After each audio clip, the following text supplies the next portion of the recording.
Educação à distância, mudando realidades.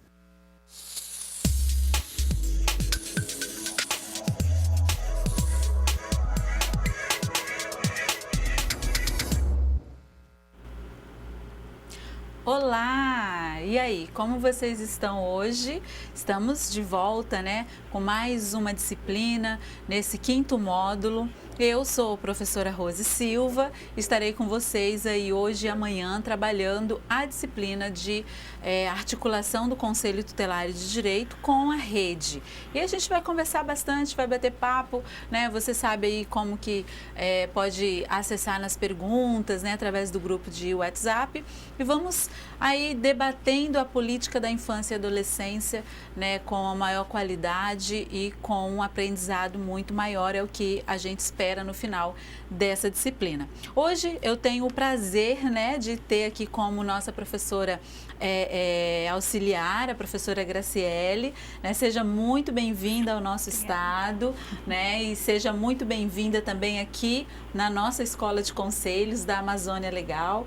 E eu tenho certeza que o que você tem para trazer para a gente, né, para todos nós conselheiros tutelares e conselheiros de direito, vai acrescentar muito mais dentro daquilo que a gente já conhece. Bem-vinda, professora. Obrigada, Rose. Para mim é uma grande alegria poder estar pela primeira vez nesse curso, nessa atividade, embora eu já tenha trabalhado outras vezes com o Conselho Tutelar, fazendo a sua relação com a saúde, é sobre isso que nós vamos falar daqui a pouco. Estou muito ansiosa para aprender com todo mundo, principalmente com você, tem grande experiência, é uma grande alegria estar aqui. Muito obrigada pelo convite. Ai, que bom. E aí, como todos os outros módulos, né, você vai mandando a sua mensagem, mandando o seu oi pelo grupo e a professora vai estar aqui transmitindo a sua fala através dos grupos. Hoje e amanhã nós vamos trabalhar um tema bem legal.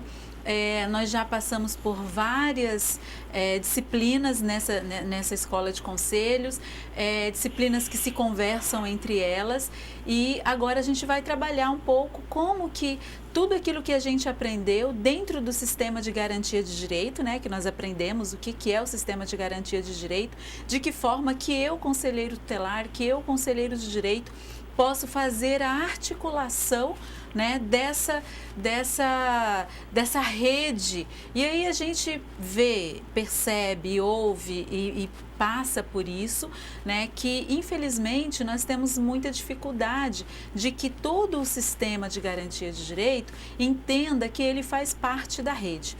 E muitas das vezes é por falta mesmo do conhecimento, por falta mesmo de alguém chegar lá e dizer, olha, você faz parte da rede, quando a criança e adolescente estiver aí com você, ela também faz parte da rede, você faz parte da rede, ela também está protegida, né? Então isso tudo a gente vai conversar um pouquinho nesses 2 dias aí. Nós temos alguns problemas, não vou dizer problema, né? Nós temos alguns pontos de vista diferentes com relação a como que eu vou atuar com a Secretaria X, com a Secretaria Y, de que forma que essa minha atuação quanto Conselho de Direito, quanto Conselho Tutelar vai afetar lá o resultado final, que é a garantia desse menino e dessa menina. Como que é a minha relação, se eu posso ter, né, alguma relação com o executivo, com o legislativo, né? Então, assim, nós vamos discutir isso um pouquinho nesses 2 dias. E aí, como sempre, eu conto com vocês para poder estar aqui ajudando, né, a gente enriquecer mais esse conteúdo, porque o que a gente traz é apenas uma visão geral, né, porque a intenção é de que você fique aí com uma pulguinha atrás da orelha para ir pesquisar, para ir buscar mais informações. Então esse é o nosso objetivo e o nosso papel aqui, né, abrir caminhos e aí você trilhar esse caminho e sempre pensando na proteção integral desse menino e dessa menina que você atende, dessa família que vai procurar o Conselho Tutelar, dessas crianças e adolescentes e famílias que o Conselho de Direito precisa estar aí articulando e fomentando a política pública. Então, esse é o maior objetivo de cada um de nós. Então, o nosso conteúdo hoje, ele está dividido assim, durante toda hoje e amanhã. Articulação do Conselho Tutelar com o Poder Executivo, articulação do Conselho Tutelar com a assistência social, articulação do Conselho Tutelar com a saúde, articulação do Conselho Tutelar com a educação, articulação do Conselho Tutelar com a segurança pública e articulação do Conselho Tutelar com o Poder Legislativo, Ministério Público e Poder Judiciário. Então, nós vamos discutir isso nesses dias que nós vamos estar aqui.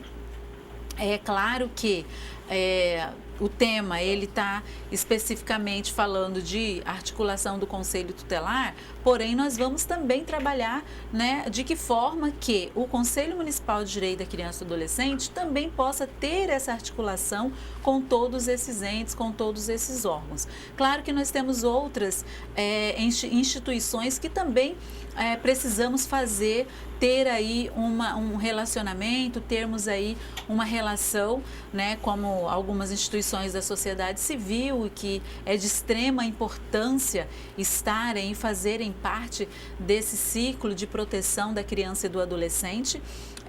Nós temos aí entidades internacionais que também a gente pode estar inserindo dentro dessa articulação, né, e principalmente com relação aos conselhos tutelares e conselhos municipais aí da Tríplice Fronteira, do nosso aqui de Fronteiras também, dos municípios que são fronteiras, né?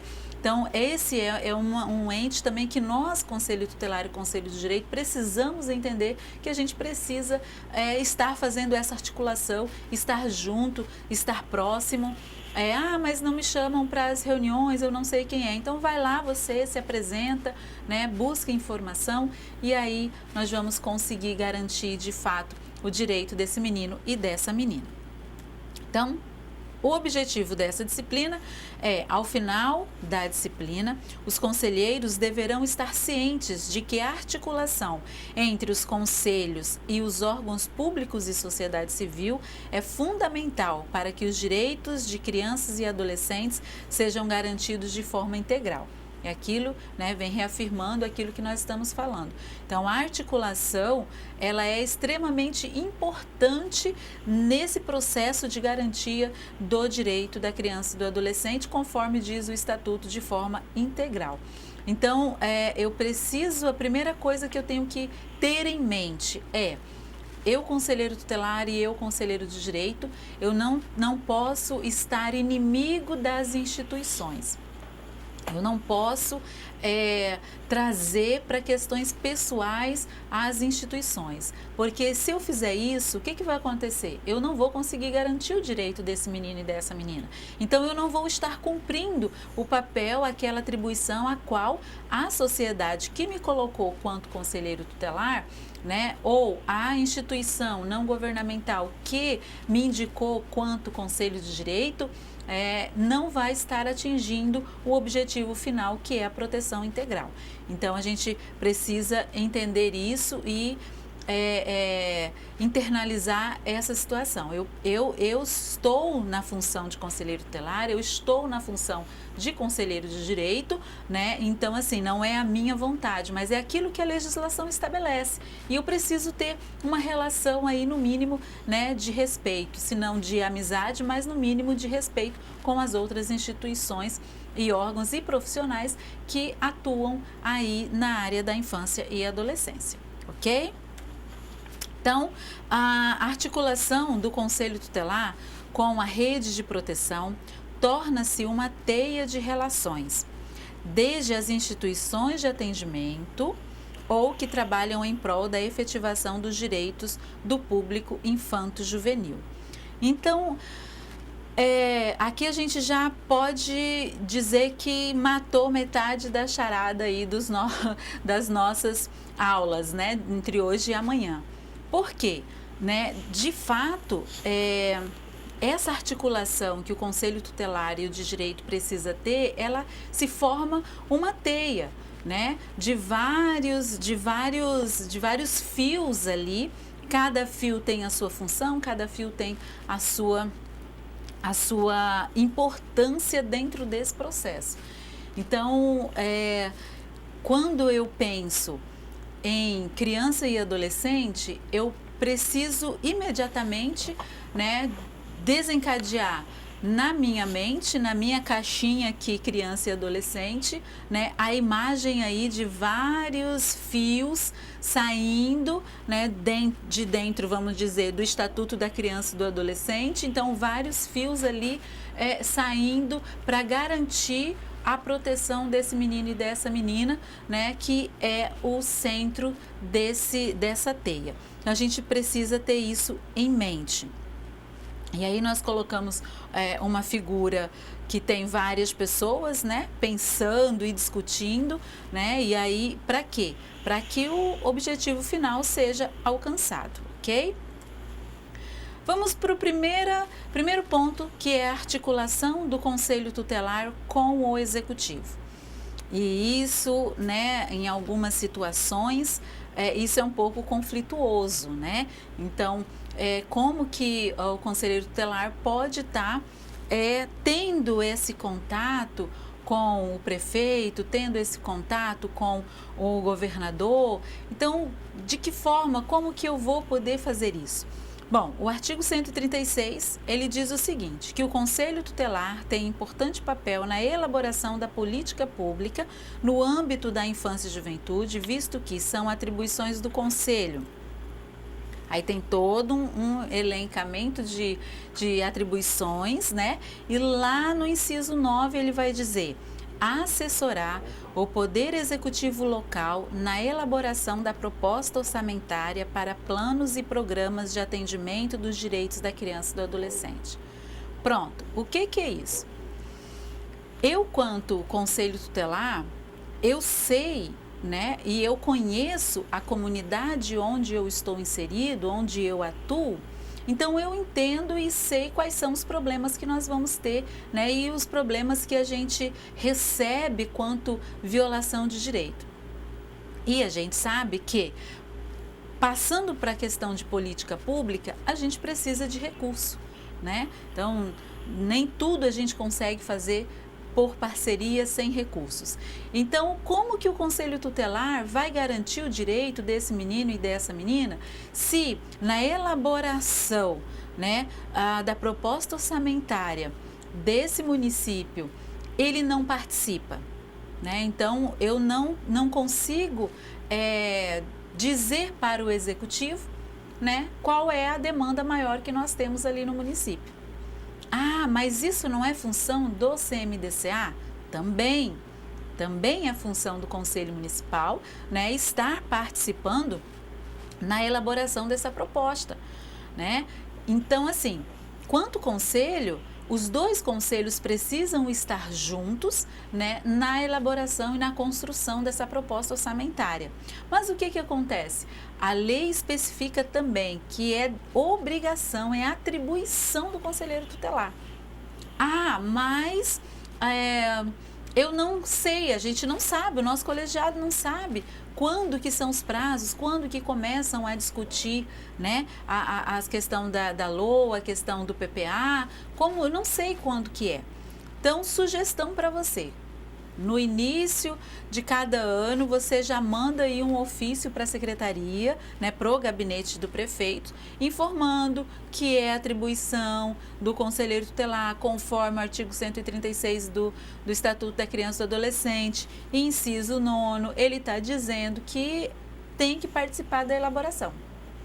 Se não participou da elaboração da proposta orçamentária, que é o PPA, que é o Plano Plurianual, que é feito a cada 4 anos, então assim, mas você pode participar da LOA, que é a Lei Orgânica Anual. Cada ano ela vai, né, sendo estudada, sendo trabalhada e também analisada se foram cumpridos as metas e os indicadores e os objetivos que foram estabelecidos lá no plano orçamentário primário. Então, tudo isso a gente precisa correr atrás e buscar essa informação. Porque se não chegar essa informação da infância até o gabinete do prefeito ou os assessores, os profissionais que atuam ali auxiliando o Poder Executivo, o que vai acontecer? Vai ser colocado um recurso sem nenhum dado específico. Né? Vai ser colocado, o ano passado teve tantos mil para a infância, então a gente não tem nenhuma informação se houve um aumento de violação de direito ou se não houve um aumento, se está na mesma, a gente não tem essa informação, então a gente permanece aí com esse valor X, sendo que houve de fato um aumento, né? Dessa demanda de violação de direito. Então você vai trabalhar com um aumento, né, de demanda, mas com um recurso muito pequeno. Então é importante que seja conversado, é importante que seja discutido, sentado juntamente com a equipe que faz todo esse planejamento. Inclusive na questão de dispor de recursos para a execução das ações do próprio Conselho Tutelar. Então, isso também é importante nós estarmos lá. Quanto que o Conselho Tutelar, para o ano X, ele vai ter disponível com relação ao pagamento de diárias para atuação dentro da função dele, de Conselheiro Tutelar? Quanto que o Conselho Tutelar vai ter de recurso, né, de diárias para custos de capacitação? Então, isso também precisa ser conversado. Volto a repetir, se não é conversado, se não participa no começo, vai ser um valor que a equipe técnica acha que deve ser. Mas quem conhece a função, quem conhece a necessidade, quem sabe que está lá no dia a dia, é você, conselheiro tutelar, é você, conselheiro de direito. Então, é importante que vocês façam isso. Se você não sabe, até porque a gente não tem tempo aqui para a gente tratar sobre isso, né, professora? Mas seria importante aí mais um pontinho para que você possa colocar e anotar na sua lista de pesquisas, né? Procura compreender o que é o PPA, o que é uma LOA, né? O que é uma LDO. Então, para que quando você sentar com o executivo, com os técnicos e os profissionais, você vai sentar sabendo do que se trata aquilo dali. E isso é um ponto muito importante, né? Então, eu tenho um amigo que ele diz assim, o conhecimento, ele nos dá poder. Então, se eu conheço, se eu sei o que se trata, se eu sei sobre o que eu vou discutir ali, então eu vou ter, dentro daquela área que eu tenho conhecimento, eu vou ter um poder maior ali naquela situação, né? Então, a gente precisa pensar isso, você conselheiro tutelar e você conselheiro de direito. No que tange à questão da relação administrativa, é importante destacar a utilidade de produzir registros sobre os atendimentos realizados pelo órgão, visto que a partir desse levantamento de dados, o Poder Executivo terá condições de se subsidiar para elaborar políticas públicas coerentes com as necessidades do público infanto-juvenil no município. Então, é aquilo que nós conversamos. Precisa gerar informação, precisa gerar dados, né? É importante que todos, uma vez por mês, vamos dizer assim, que o colegiado se reúna para montar uma planilha de dados, uma planilha de atendimento, né? Nós tivemos tantas procuras com relação à violação de direito na área da educação. Então, dessas aqui, quantas que foram atendidas? Né? Por que não foram atendidas? Conselheiros, uma coisa é importante nós sabermos, que eu, conselheiro tutelar, eu não preciso e não posso estar apenas enxugando gelo no atendimento. Não, eu preciso estar também, e o artigo 136, o inciso 9, ele traz essa consciência para a gente. Eu, conselheiro tutelar, eu preciso também estar participando do planejamento da gestão. E o Conselho Municipal da Criança e do Adolescente, da mesma forma, preciso estar participando do planejamento da gestão. E de que forma que eu vou participar? Trazendo e apresentando os dados, que nós temos esses dados nos conselhos. Às vezes não está de forma ali condensada dentro de um único sistema, mas nós temos esses dados.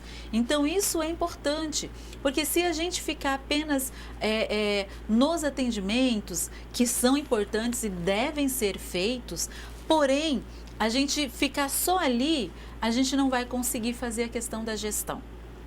Porque um dos objetivos do Conselho, da criação do Conselho Tutelar, é a descentralização política administrativa. Então, vocês precisam desburocratizar esse atendimento. E como que eu faço isso? Eu preciso estar na gestão.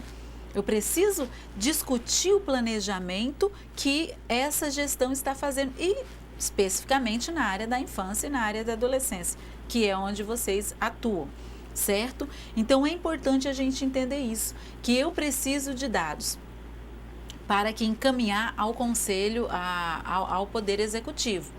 Claro que não é aquela questão assim, como a gente vê em algumas situações. A cada 30 dias você vai encaminhar um relatório para X lugar, para tal lugar, para que, dizendo quantos foram. Para que a gente quer esses dados? Né? É só para ter mais papel ali impresso, né, guardadinho. Não, aqui ó, o Conselho Tutelar está sendo meu subordinado, está mandando a informação. Não, os dados precisam ser encaminhados, sim, mas precisa ter uma finalidade de encaminhamento. Né? Não é porque a secretaria ou a instituição A, B, C ou D quer saber de quantos teve atendimento por mês, por dia, por segundo, por plantão, que vocês vão estar entregando todos os dados. Mas quando se tem uma solicitação de um dado, de uma informação precisa, olha, nós precisamos dos dados, né, de atendimento por plantão noturno. Quantos atendimentos o Conselho Tutelar do município X faz durante os seus plantões? Durante o meu plantão, nós temos um dado aqui, né, que cada conselheiro faz um atendimento aí de 100 pessoas. Um exemplo, né? Pode ser muito mais ou pode ser muito menos, mas um exemplo. Eu faço esse atendimento somente nos plantões. Cada plantão eu atendo 100 pessoas. Um exemplo, né? Então, se eu faço 4 plantões, eu tenho 400 pessoas que eu atendo por mês no plantão. Mas esse atendimento do plantão está sendo efetivo? Por que não está sendo efetivo? Porque eu não tenho um programa, né, de atendimento no plantão 24 horas psicossocial. Eu não tenho um processo de atendimento 24 horas dentro do CREAS ou do CRAS ou um outro programa que a secretaria ou que o município está ofertando para que essa proteção integral desse menino aconteça.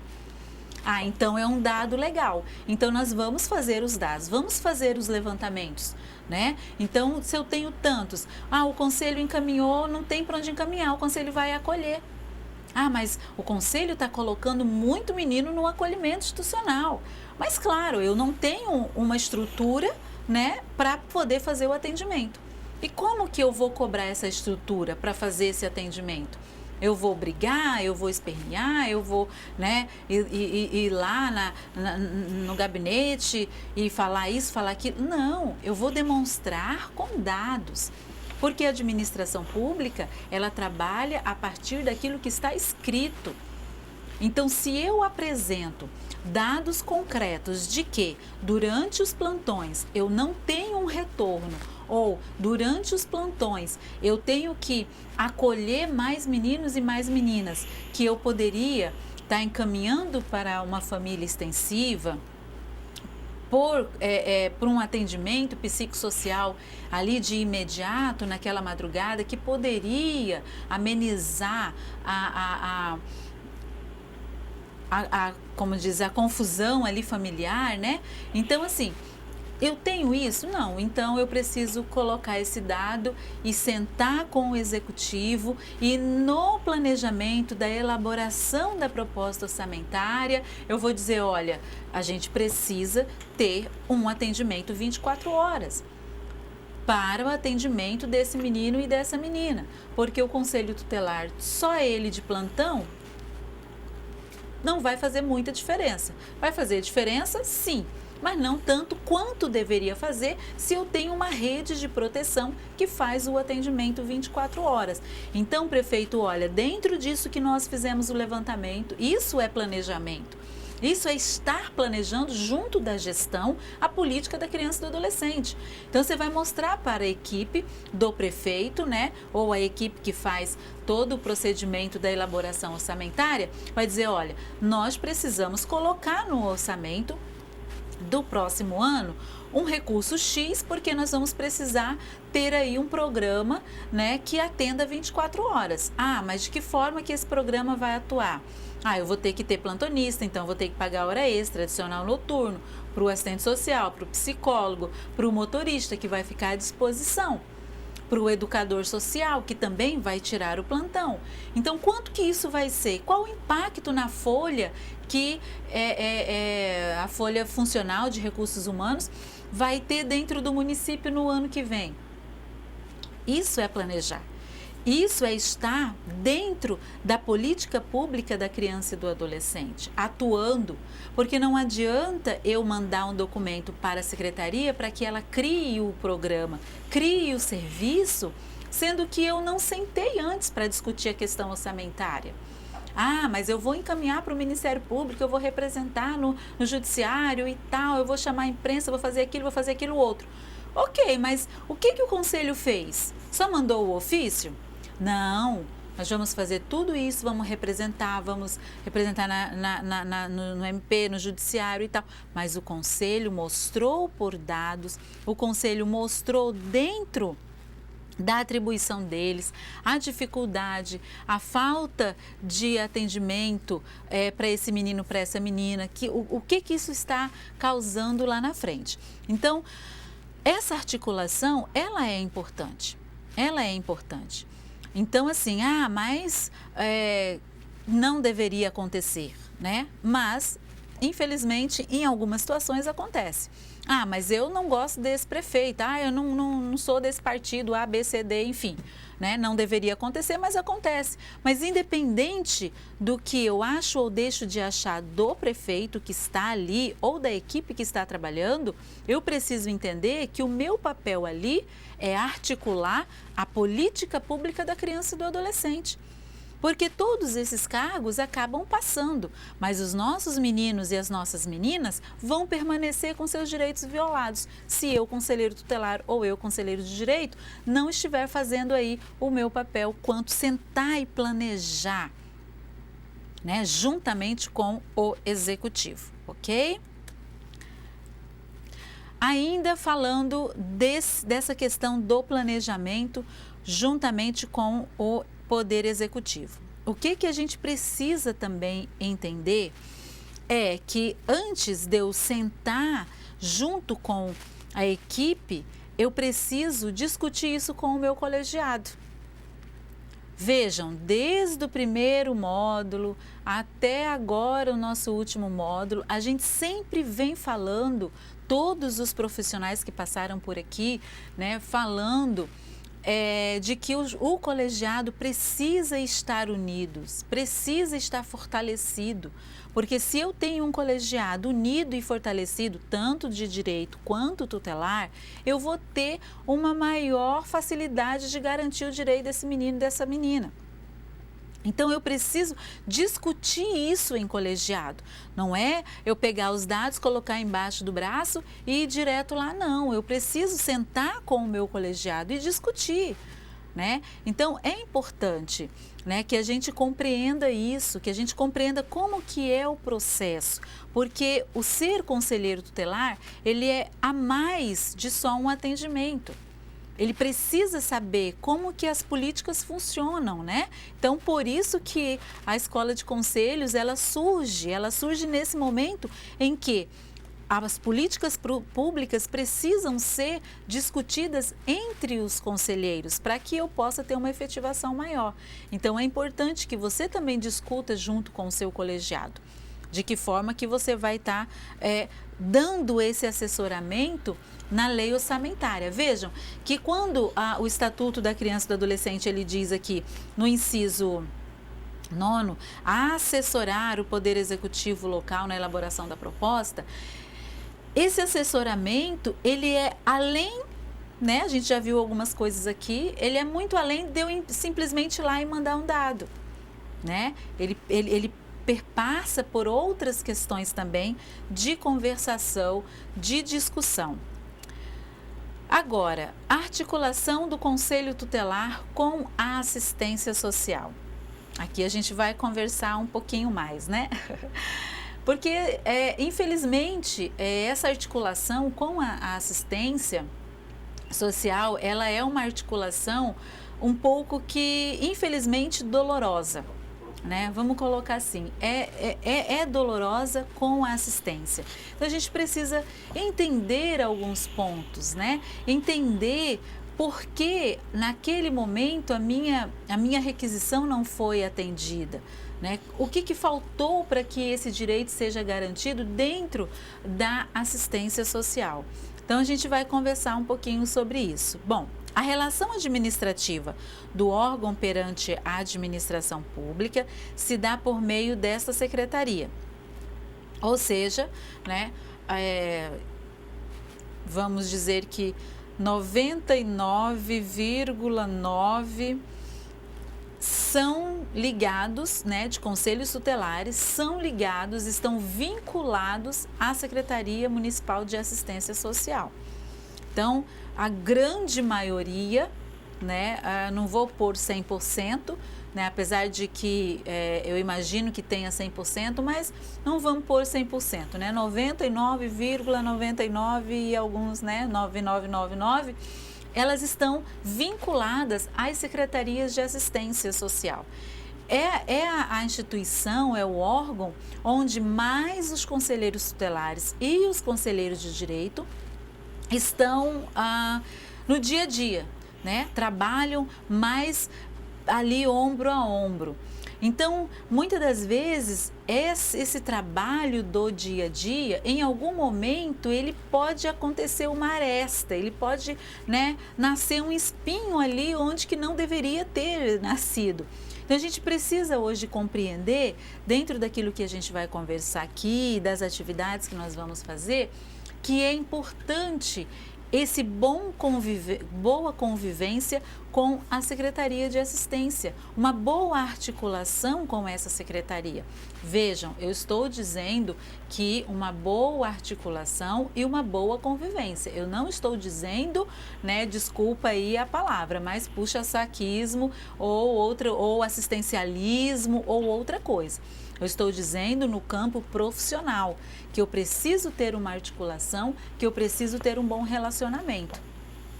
E como que eu faço isso? Fazendo valer a lei.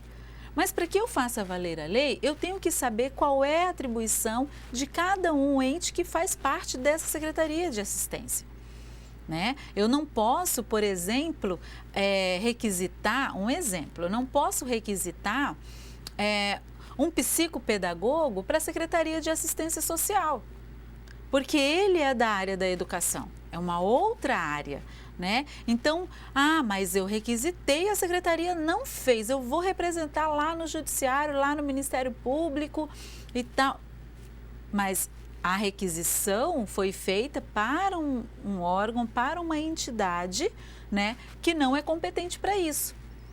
Então, todas as determinações que vão sair daí da caneta do conselheiro tutelar, as requisições, que são uma determinação com força de lei, o que precisa acontecer? Ser encaminhadas para o local correto. Aí sim, foi encaminhado para o local correto e não houve aí um atendimento, a violação de direito continuou, aí toma-se as outras providências que o 136 do Estatuto nos traz, né? Representar, né, junto à autoridade judiciária, os casos de descumprimentos de requisição do Conselho Tutelar. Então, tudo isso a gente precisa compreender. Certo? Então, eu não posso exigir aquilo que o outro vai inferir à lei, ok? Então, nós vamos conversar um pouquinho sobre a Secretaria de Assistência. Bom, desde o registro dos dias trabalhados e respectivo regime de funcionamento do órgão, para fins de remuneração até demandas de ordem estrutural e de manutenção para o funcionamento do Conselho Tutelar. Pronto, aqui também é um ponto que muitas das vezes ele traz também um gargalo, ele traz ali uma estranheza. O que seria exatamente isso? A gente teve uns dias, uns tempos atrás aí, uma dificuldade com algumas questões com relação a assinar a folha de ponto. Ah, mas eu não vou assinar a folha de ponto, eu não vou assinar a folha de ponto, porque e tal, porque o Conselho Tutelar é autônomo e tal. Vejam, queridos conselheiros tutelares, né, especificamente para vocês que são remunerados pela secretaria que vocês estão vinculados de assistência social. O registro de ponto, ele é uma determinação legal, que vai comprovar que você, funcionário, que você é servidor, você esteve ali e executou o serviço que você foi contratado para fazer no período daquele tanto de horas que você foi contratado para fazer. Então, assim, é um órgão autônomo? É um órgão autônomo. Isso aí ninguém tem o que reclamar. Mas se a gente for andar um pouquinho mais dentro desse artigo, a gente vai ver que é um órgão autônomo com relação às decisões ligadas à infância e à adolescência. Ele não é um órgão autônomo para fazer aquilo que ele quer, não. Ele está ligado, está vinculado à Secretaria Municipal de Assistência. Então, não custa eu ter uma prova a mais, eu ter uma segurança a mais de que eu estou fazendo o meu trabalho. Ok? Então, isso a gente precisa compreender, que a Secretaria de Assistência e o conselheiro tutelar, quando ele está investido no cargo, ele é equivalente ao servidor público. Então, ele passa por todas as questões que um servidor público passa. Ação disciplinar, processos administrativos, tudo isso. Então, é importante a gente conhecer essa outra parte, porque eu tenho, quanto conselho, eu tenho um vínculo com a Secretaria Municipal de Assistência do meu município, que é o que me paga. Então, como que ela vai pagar uma coisa que você está se negando, né, a assinar? Por exemplo, as folhas de ponto, elas são encaminhadas para o setor de finanças, para que o setor de finanças faça a compilação, né, e a contagem aí do tempo trabalhado, dos dias trabalhados, das horas trabalhadas, e dá ok, pode pagar. Então, é importante a gente rever esses conceitos, certo? É isso. E isso dá um desgaste muito grande na relação entre secretaria, na relação entre o colegiado, isso dá um desgaste. E esse desgaste que acontece aqui, ele vai refletir lá quando você estiver fazendo o seu atendimento, ok? Outra questão que a gente precisa também discutir, as demandas de ordem estrutural. Nós temos um grande problema dentro na grande maioria do país, né? A estrutura organizacional, a estrutura física, ou melhor dizendo, dos conselhos tutelares, na grande maioria, nem todos, mas na grande maioria, são estruturas que não comportam o atendimento humanizado de meninos e meninas. Às vezes, os colegas conselheiros tutelares até tentam, né, deixar o ambiente um pouco mais alegre, um ambiente um pouco mais humanizado. Mas nós tivemos situações e notícias de que conselheiro tutelar não tinha um bebedouro de água naquele conselho para que ele próprio beba água, porque ele tem o direito também de tomar água, né? É um direito humano de todos nós, mas ele não tinha como servir água para aquela criança, para aquele adolescente ou para aquela família que foi ali buscar uma informação para o conselho, né? Então, o que eles faziam? Traziam águas em garrafas PETs, né, para o conselho. Cada dia um conselheiro levava 2, 3 garrafas PETs ali congelada para que pudesse trabalhar naquele dia. Então, isso é uma questão que precisa ser conversada, que precisa ser discutida junto da secretaria a qual o Conselho Tutelar está ligado, está vinculado. Isso está ali. A resolução 170 do CONANDA, ela traz todo um checklist, vamos dizer assim, do que o mínimo de um prédio onde o conselho tutelar funcione, ele tem que ter. Então, precisa ser trabalhado essa questão também junto com o conselho municipal. Não porque o Conselho Municipal é chefe do Conselho Tutelar, são atribuições totalmente diferentes, mas porque o Conselho Tutelar faz parte do sistema de garantia de direito e o Conselho de Direito, ele fomenta a política da criança e do adolescente dentro do município. Então, é importante que seja conversado isso, né? Equipamentos sucateados, então a gente precisa pensar, não... e aí eu volto a dizer que às vezes não há uma conversação, uma articulação com a Secretaria de Assistência e isso causa ali uma estranheza e o que acontece? Não quero nem saber desse conselho. Esse conselho aí, só que não é o conselho que está sendo prejudicado, não é o conselheiro, mas o conselheiro quer um ar-condicionado na sala dele porque ele quer ficar no bem bom. Não, a gente precisa mostrar através da articulação, que não é o bem-estar do conselheiro, também deve ser, porque ele é um profissional e ele precisa trabalhar de uma forma confortável, de uma forma que ele não venha adoecer fisicamente e emocionalmente. Mas eu também tenho que entender que eu, conselheiro tutelar, eu recebo a criança e o adolescente no meu local de trabalho.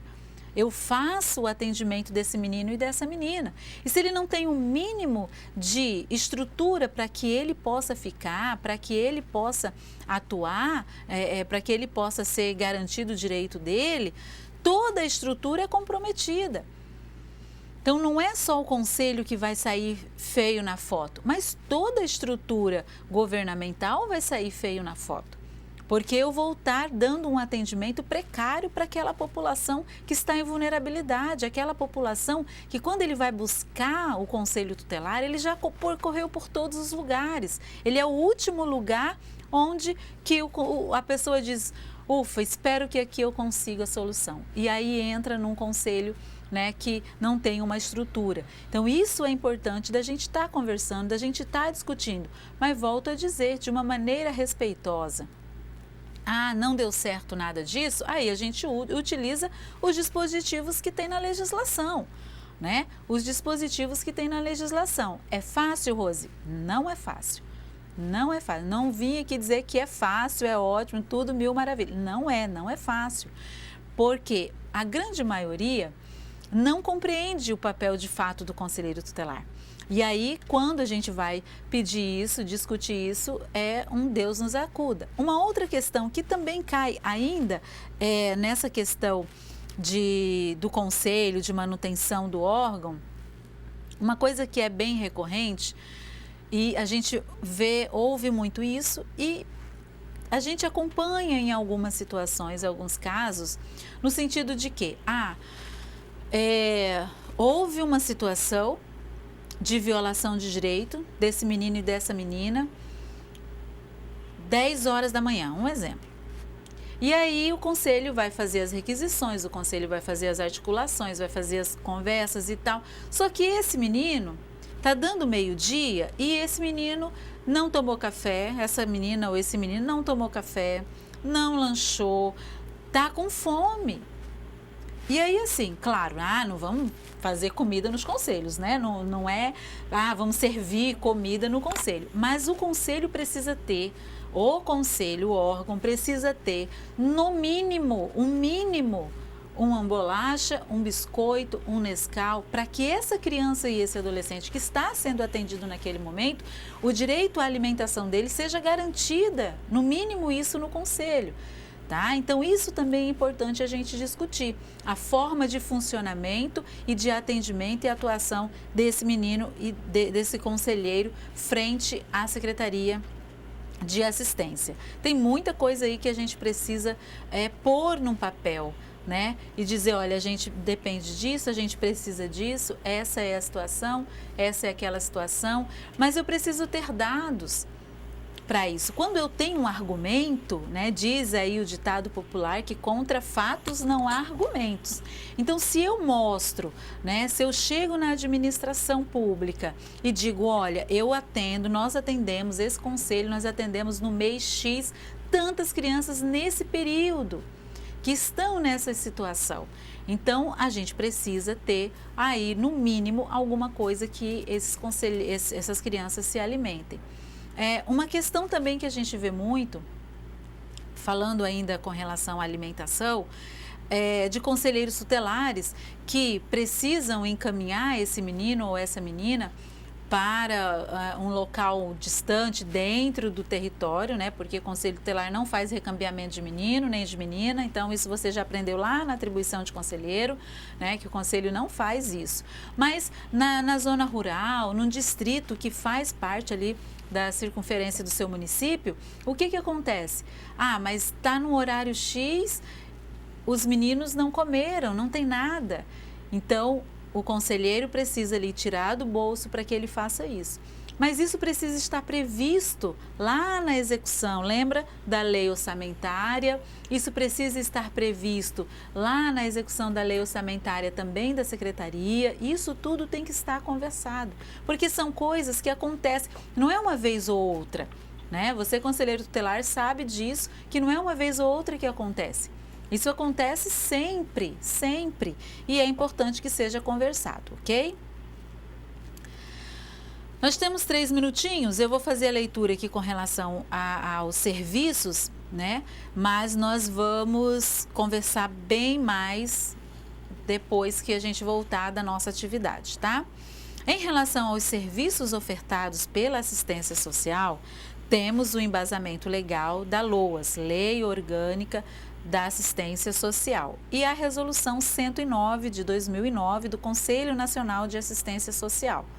Então, a assistência, ela é regida por esses 2 instrumentais, né? Prioritariamente a LOAS, né? E aí, da LOAS, ele vem ramificando as resoluções do Conselho, as normativas, né? Todas vindas do Conselho.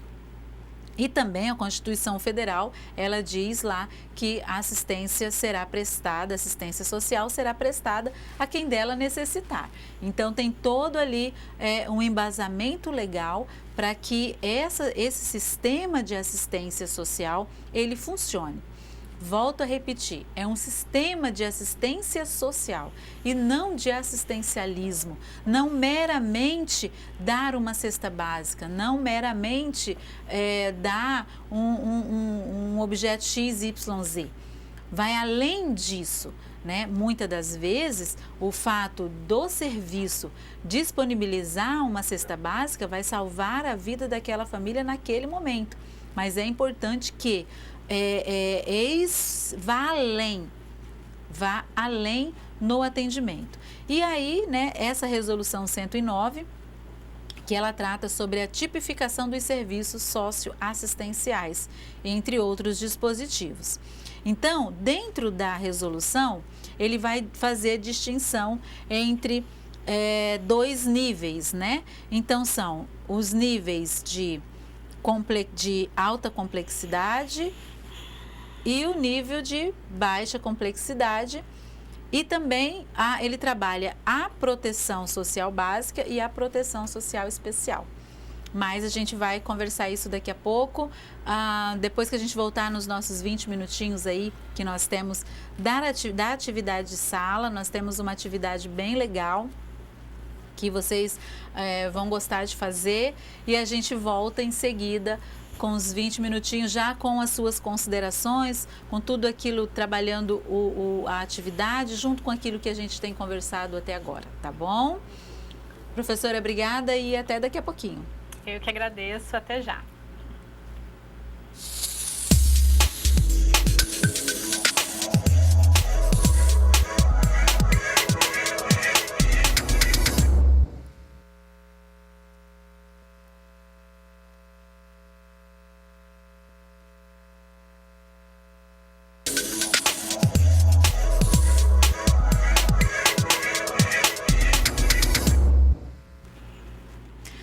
Pronto, voltamos.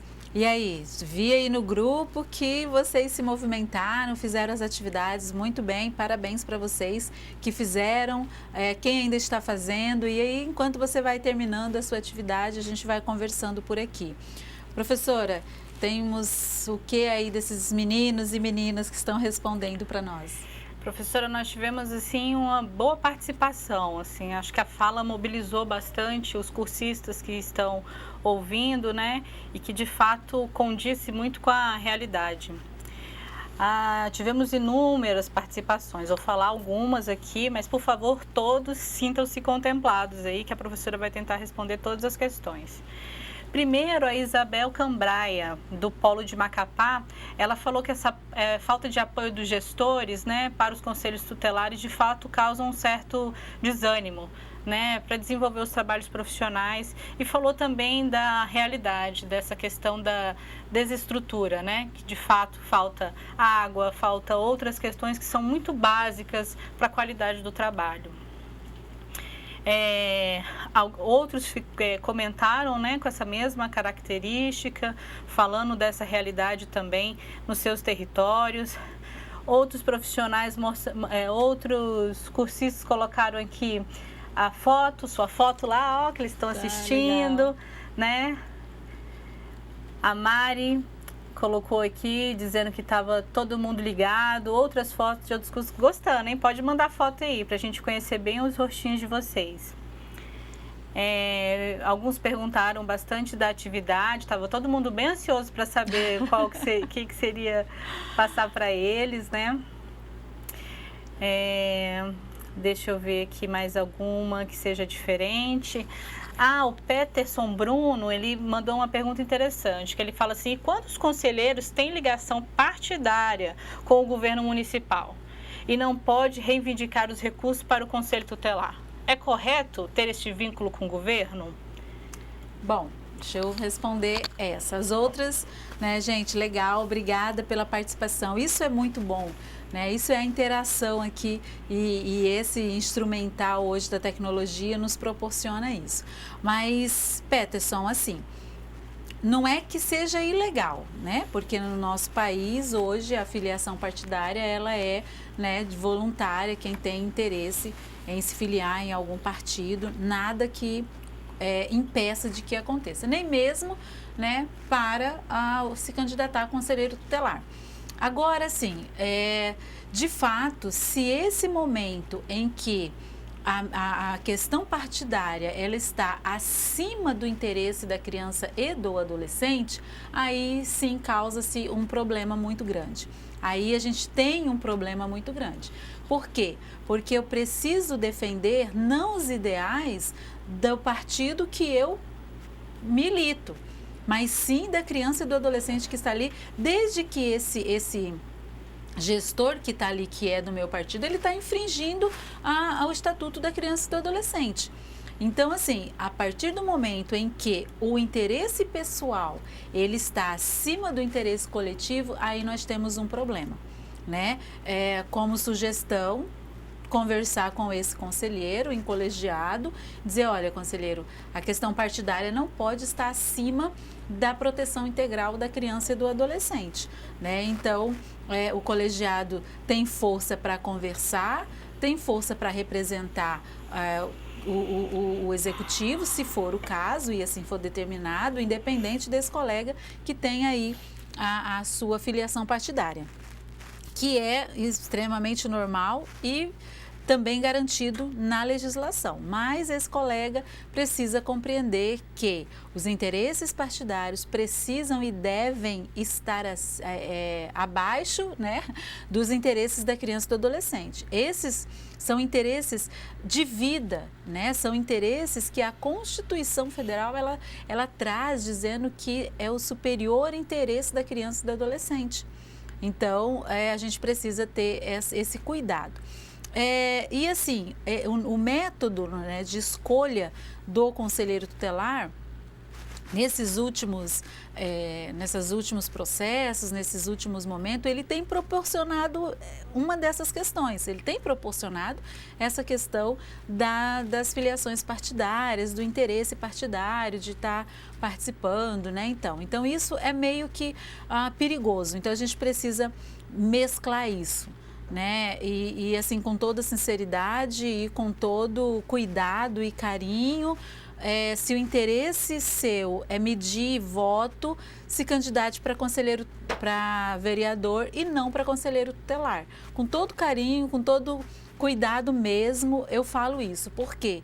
Porque nas suas mãos, né, na mão dessa pessoa que não tem interesse na proteção integral da criança ou adolescente, vão passar crianças que estão em estado de desenvolvimento e que precisa, né, de uma atuação imediata. Então, se eu estou pensando em agradar a população ou agradar o X ou B ou C, eu não vou conseguir garantir o direito dessa criança ou adolescente, porque em algum momento essa garantia do direito eu vou precisar ter um pouquinho aí da inimizade de alguém, né? Então eu preciso ter isso muito claro em mente. Com relação aos colegas que falou, né, do descaso dos conselhos, né, da estruturação dos conselhos, isso é muito triste, porque a gente sabe que o estatuto aí já entrou na maioridade, já está chegando quase na terceira idade e a gente ainda está aí engatinhando com relação a isso. É importante que a gente reflita, traga essa reflexão, né, de que forma que esses conselhos, esses profissionais estão sendo tratados e de que forma que eles estão sendo cuidados, né, ou não cuidados. Isso é bem triste mesmo. Queria dizer aqui o nome de alguns polos, né, que estão mandando fotos. O IF do Maranhão, do polo Monte Castelo. São Luís está mandando foto aí do pessoal todo assistindo, bem concentrado nas atividades. O pessoal de Arquimedes também ligados aqui na gente. Obrigada, pessoal. Obrigada pelas fotos. Muita gente já respondendo a atividade, né? Já mostrando aí que se articularam rapidamente lá no território. E várias outras pessoas que mandaram um abraço, que confirmaram, que disseram que sua aula está muito boa, viu, professora? Parabéns.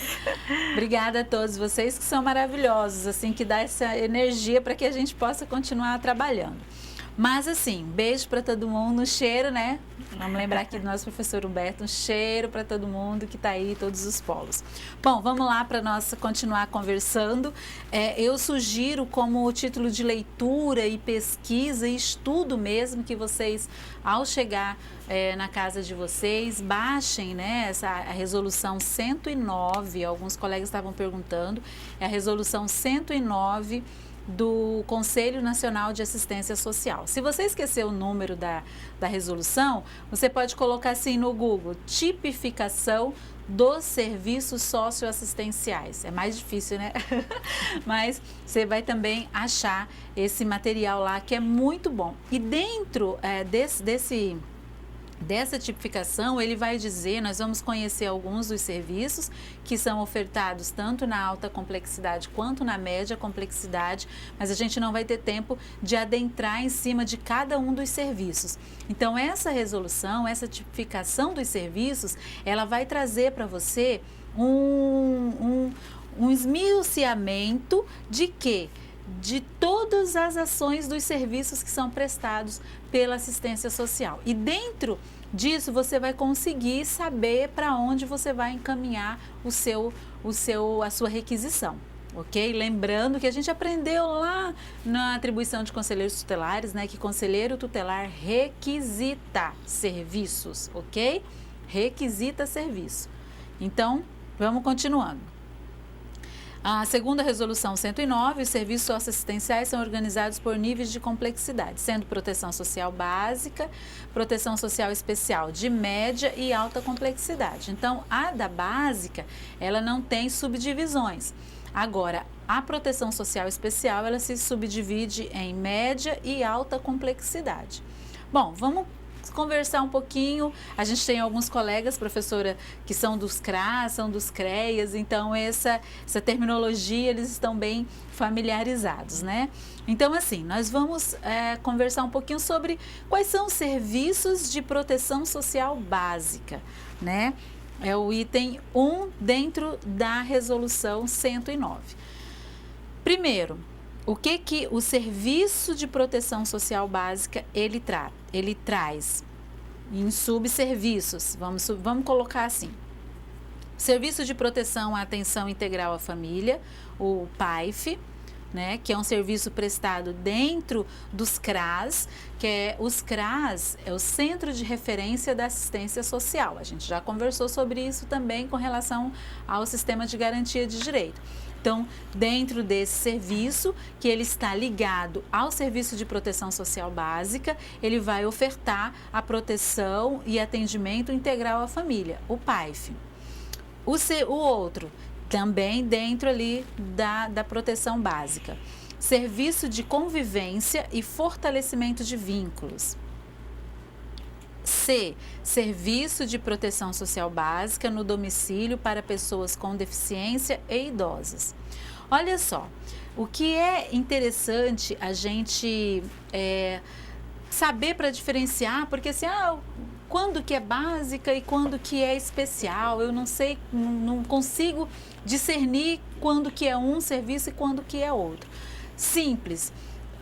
Quando se tem vínculos, os vínculos ainda não foram quebrados, os vínculos ainda não foram totalmente cortados, é a básica. Lembre-se que nós temos um serviço de convivência e fortalecimento dos vínculos. Esse vínculo está ali, né, meio que, né, na corda bamba, então tem um profissional dentro do centro de referência para fazer o atendimento que vai trabalhar o fortalecimento desse vínculo dessa família, né? Criança, adolescente com a mãe, com o pai, com os dois, com a avó, com o avô, enfim. Então, a básica para você ter, né, uma noção do discernimento, quando você estiver fazendo o seu atendimento, você vai ver, esse vínculo aqui não foi rompido, né, não está totalmente rompido. Então, eu vou encaminhar ali para a básica, ok? Serviço de proteção social básica no domicílio para pessoas com deficiência e idosos, né? Isso também, lembra que nós conversamos referente às crianças e adolescentes com deficiência, então a gente precisa também estar buscando dentro da básica essa questão da pessoa com deficiência, se esse vínculo está sendo fortalecido também ou não, né? Dentro também da básica tem os benefícios, né? Que as pessoas que estão em vulnerabilidade social e econômica, eles vão ter aí todo um aparato, vão ter todo um atendimento, né? E aí tem os benefícios, o BPC, o Bolsa Família, entre outros, né? Benefícios que estão todos elencados dentro do Serviço de Proteção Social Básica. Então, dentro desse, vamos dizer assim, dessa laranja maior, existe aí esses gominhos que são os serviços que são ofertados dentro daquele centro de referência, ok? Então, eu, conselheiro tutelar, eu vou fazer uma requisição de serviço de um atendimento que eu estou fazendo e aí eu me deparo com a situação X. E agora? O que eu vou fazer? Aí você vai lembrar das aulas que a gente teve aqui, né, da Escola de Conselho, claro, e vai dizer, então nesse caso, né, é uma questão que não foi rompido os vínculos ainda, que eu estou percebendo que é necessário, que é possível, né, restaurar aí a convivência desse pai e dessa mãe com essa criança, então a gente precisa ver. Bom, vou dar um exemplo aqui. Por exemplo, você está lá no seu atendimento, que isso acontece, né? Se já aconteceu com você, põe a mãozinha lá no grupo, isso já aconteceu comigo, né? De você estar lá no conselho, porque comigo aconteceu, Rose, isso comigo aconteceu. Então, você está lá, vai fazer um atendimento, e aí chega uma mãe, né, com uma criança ali de 5, 6, 7 anos de idade, diz, conselheiro, está aqui, toma, que o filho é teu, que eu não aguento mais, que está desobediente, enfim. E aí você fala, e agora? O que eu faço? Né? Então, vamos conversar aqui, pai, mãe, vamos conversar. Não, eu vou encaminhar para um atendimento, né, especializado, e aí o profissional da psicologia, o profissional da assistência vai buscar saber, né, por que essa mãe chegou ao ponto de dizer que não aguenta mais o filho? Por que essa criança está agindo, né, de uma forma mal educada, né? O profissional da assistência social, ele vai buscar o que levou essa mãe a tratar essa criança dessa forma. Será que foi a falta de alimentação? Será que foi a falta de um benefício, alguma coisa que está levando essa família a ter esse desentendimento e a mãe chegar ao ponto de dizer, não aguento mais esse menino. Então, nós aprendemos isso no curso da disciplina de mediação de conflitos, né? Então, assim, eu remeto alguma coisa que está aqui, o conflito aqui, ele é um ponto, tipo, da minha dor de cabeça. Eu estou com dor de cabeça, eu vou tomar a medicação para passar a dor de cabeça. Então, eu não quero mais esse menino. Pronto, passou a dor de cabeça. Mas eu não quero buscar a raiz dessa dor de cabeça, né? Pode ser um vaso sanguíneo que já estourou, pode ser, enfim, N coisas que está causando a dor de cabeça. Então, isso a gente precisa entender. Então, eu vou encaminhar essa família, eu vou encaminhar esse caso lá para o serviço onde o vínculo ainda não foi quebrado, ok?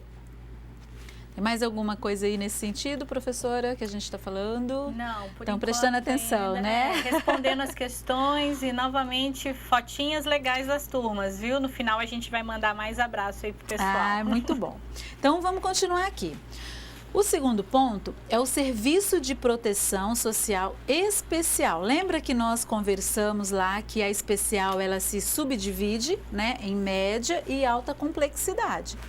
E lá na resolução 109, ela vai dizer exatamente ali o que o serviço de média faz, deve ter. Inclusive, essa resolução, ela nos traz, assim, a estrutura física onde cada profissional, cada um desses serviços, o que deve ter em cada um desses serviços. Isso é bastante interessante, certo?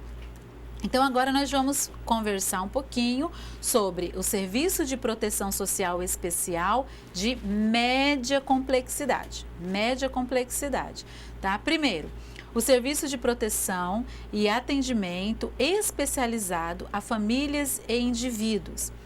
B, Serviços Especializados em Abordagem Social. C, serviços de proteção social e adolescentes em cumprimento de medida socioeducativa, de liberdade assistida e de proteção de serviços, de prestação de serviços à comunidade. Então, lembre-se, média complexidade, serviço de proteção e atendimento especializado a famílias e indivíduos, PAEF. Ah, Rose, mas lauda básica também tem esse serviço, né, de atendimento, né, às famílias e tal. Ok, só que lá o vínculo ainda não foi quebrado. Aqui ele já acrescenta uma palavra a mais, que vai fazer toda a diferença, que é o serviço de proteção e atendimento especializado. Ou seja, os vínculos lá atrás, né, na básica, ele ainda não foi quebrado. Aqui na média, ele está, como a gente diz, por um fio de cabelo para ser rompido, né? Então, alguma coisa já aconteceu que esse fio de cabelo está ali só numa pontinha para que ele seja rompido de vez. Então, tem o serviço, entre outras atribuições, tá, gente? Entre outras atribuições, tem esse serviço para que possa tentar, né, juntar esse fio de cabelo novamente para que eles se fortaleçam e não acabe saindo da média complexidade e indo para a alta complexidade, que a gente vai ver quais são os serviços. Então, isso é importante. Uma outra questão que também está dentro dos níveis de proteção especial média é a questão da abordagem social, né? Isso é importante que você conheça qual é o papel, qual é a atribuição do serviço de abordagem. Por quê? Por exemplo, vamos lá. Chega uma situação de uma denúncia no conselho em que tem X crianças vendendo bombom no semáforo. Alguns chamam sinaleiro, né? Mas tem umas crianças vendendo bombom ali, ou tem umas crianças vendendo picolé, ou tem umas crianças vendendo doce, vendendo salgado, enfim, uma situação de trabalho infantil em tal lugar, em X lugar. Aí o conselho corre, bota a pastinha embaixo do braço, pega o carro. Gente, não é viatura, quem tem viatura é polícia, conselho tutelar tem carro, tem veículo, por favor. E corre lá e já vai tirar o menino e bota o menino dentro do carro. Então, não é o papel do conselho isso, né? Nós temos um serviço que é tipificado dentro da resolução do Conselho Nacional de Assistência, que se chama Serviço Especializado em Abordagem Social. Que aí o conselho vai fazer o quê? Ele vai requisitar esse serviço, onde o educador social, o assistente social, o profissional que está inserido nesse serviço de abordagem, vai até o lugar e vai fazer a abordagem, como diz aqui, a abordagem social. Uma informação importante que eu não posso deixar de falar é que esses serviços, alguns, né, vamos dizer assim, se não todos, mas a grande maioria são cofinanciados pelo governo federal. Então, os serviços da assistência, eles são cofinanciados pelo governo federal. Então, existe aí um recurso para aquele município, claro, não é para todos, é um município que faz a adesão dos serviços, né? Então, a gente tem as equipes, tudo para poder estar agindo e atuando e recebendo o cofinanciamento do governo. Então, do governo federal. Então, isso é importante a gente saber, né? E como que eu sei se o meu município tem ou não esse serviço, se recebe ou não? É só você ir no site do MDS e ver no portal da transparência lá, e tem todos os municípios de todo o país, ok? Então, entendemos, eu preciso, mas não tem esse serviço no meu município. Não tem, tudo é o conselho que vai, o conselho que busca, o conselho que pega, o conselho que senta na calçada para conversar, o conselho, tudo é o conselho. Então, está na hora, conselheiro tutelar, está na hora, conselheiro de direito, fazer o quê? Buscar o que a lei diz, sentar com a secretária, sentar com o secretário, sentar com o prefeito lá na articulação com o Poder Executivo, na elaboração orçamentária. Olha, a LOAS, ela diz isso, tem a resolução que traz, onde tem que ter uma abordagem específica, especializada para atender. Aí não é só criança ou adolescente, né? A abordagem social, ela vai atuar no âmbito, né, do adulto, do idoso que estiver em situação de rua ou outras situações. Mas nós vamos pensar e buscar e trabalhar para que essa equipe atenda também as crianças e os adolescentes dentro do meu município. Não, eu vou sentar para conversar, nós precisamos montar essa equipe, de que forma que nós vamos fazer, né? A articulação aí do conselho. O outro que também está dentro da medida da média complexidade, que é o cumprimento de medidas socioeducativas de liberdade assistida e prestação de serviço à comunidade, que a gente conversou muito sobre isso na disciplina sobre o SINASE, né? Que também estão inseridas dentro do serviço. O serviço, lá da básica, nós temos o CRAS, Centro de Referência da Assistência Social, ok? Lá na básica.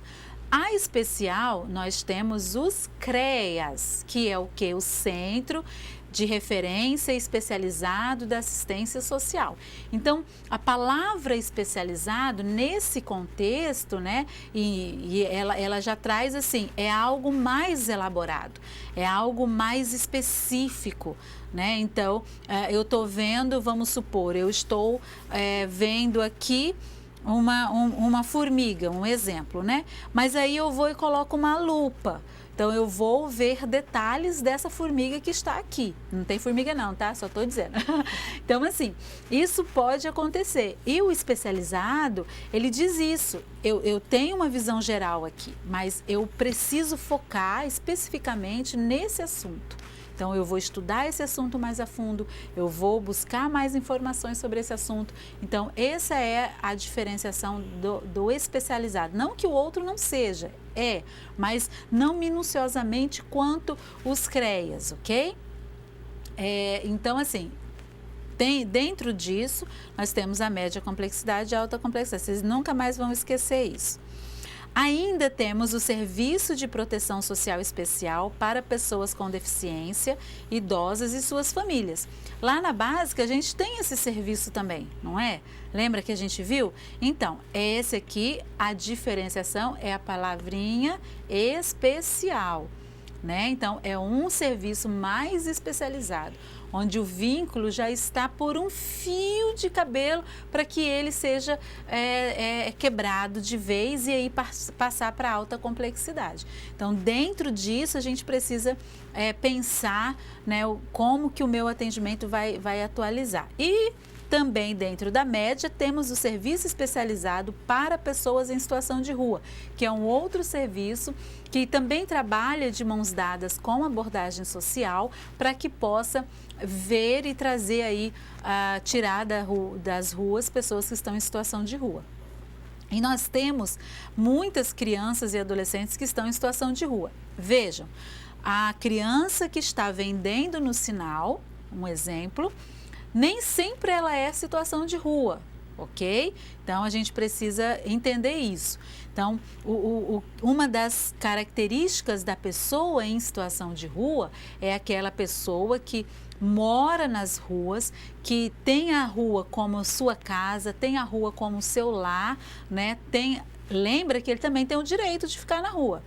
Tá? Tem uma legislação específica que fala sobre isso, mas essa é aquela pessoa que tira o seu sustento da rua e fica na rua, entende? Aquela pessoa, aquela criança ou aquele adolescente que vende bombom na rua, ou outra coisa, ou é dependente químico, né? É usuário de alguma substância entorpecente, mas volta para casa, ele não é considerado pessoa em situação de rua, ok? Então, é importante a gente fazer essa diferenciação entre um e outro. Nós temos o Serviço de Proteção Social Especial de Alta Complexidade e ele a gente só tem 2 minutinhos, eu vou falar rápido e amanhã a gente vai conversar bastante sobre isso. Ele se subdivide em serviço de acolhimento institucional, nas modalidades abrigo institucional, casa-lar, casa de passagem, residência inclusiva, serviço de acolhimento em república, serviço de acolhimento em família acolhedora, serviço de proteção em situações de calamidades públicas e de emergências. Aí você está vendo a capa, né, da resolução 109 e da tipificação dos serviços, ok? Então, esses aqui é o que a gente vai conversar amanhã sobre o serviço de alta complexidade. E geralmente o Conselho Tutelar ele atua mais nessa área da alta complexidade. E aí a gente precisa compreender que antes da alta a gente precisa estudar e trabalhar e buscar todos os outros momentos que a gente vai ter ali quanto garantidor de direito desse menino e dessa menina. Bom, gente, eu vou ficando por aqui, né? A nossa aula de hoje fica aqui. Nós vamos voltar depois do intervalo com a professora Graziele, que vai trazer aí uma aula maravilhosa e muito importante, né? Dentro da atuação nossa quanto conselheiros tutelares, conselheiros de direito e garantidores da criança, da política da criança e do adolescente, ok? Então, vamos refletir nisso. Eu mandei no grupo os slides, né? Se você também já quiser dando uma lida, né? Antecipando um pouquinho, porque amanhã a gente volta a conversar, discutir de novo. Tem alguma pergunta para o finalzinho? Não, o pessoal aqui respondeu as questões, né? Então, o polo de Ariquemes, eu não sei se eu tinha dito errado, se falei, por favor, estou corrigindo, tá? Também temos aqui os outros polos, as cursistas do polo de Boa Vista, de Vilhena e outros polos aqui de Marabá, no Pará. Muito bom. E de Porto Grande, Amapá. Muito bom. Mandaram fotografias, mandaram outras informações que serão bem interessantes para os cursistas, como algumas leis, né? Ah, legal. Vamos socializando o que você tem depois do intervalo com a professora Graziele.